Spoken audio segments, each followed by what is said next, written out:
పచ్చదనం అనే కార్యక్రమం ఇవాళ మన తెలంగాణ రాష్ట్ర వ్యాప్తంగా జరుగుతూ ఉన్న కార్యక్రమం. ఈ కార్యక్రమంలో గ్రామ ప్రజలందరూ భాగస్వాములై మన గ్రామాన్ని స్వచ్ఛ గ్రామంగా పచ్చ గ్రామంగా తీర్చిదిద్దడం కోసం అందరూ భాగస్వాములై బాధ్యతగా అందరూ కూడా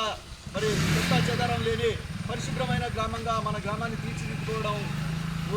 లక్ష్యంగా సాగుతున్నటువంటి మంచి కార్యక్రమం, మంచి ఉద్దేశంతో పెట్టినటువంటి స్వచ్ఛదనం పచ్చదనం ఈ కార్యక్రమం. మరి ఈ కార్యక్రమంలో భాగంగా కళాజాతలో భాగంగా తెలంగాణ సాంస్కృతిక సారథి నర్సంపేట నిరుట్ల సుమన్ టీం మరి ఇక్కడ ఈ గ్రామానికి రావడం జరిగింది. ఈ గ్రామానికి వచ్చిన ఈ గ్రామ ప్రజలతో పాటు ముఖ్య అతిథిగా పాల్గొన్నటువంటి గ్రామ కార్యదర్శి గారికి కూడా స్వాగతం సుస్వాగతం తెలియజేస్తూ మరి గ్రామం పచ్చదనంగా ఉండాలంటే మనందరం కూడా బాధ్యతగా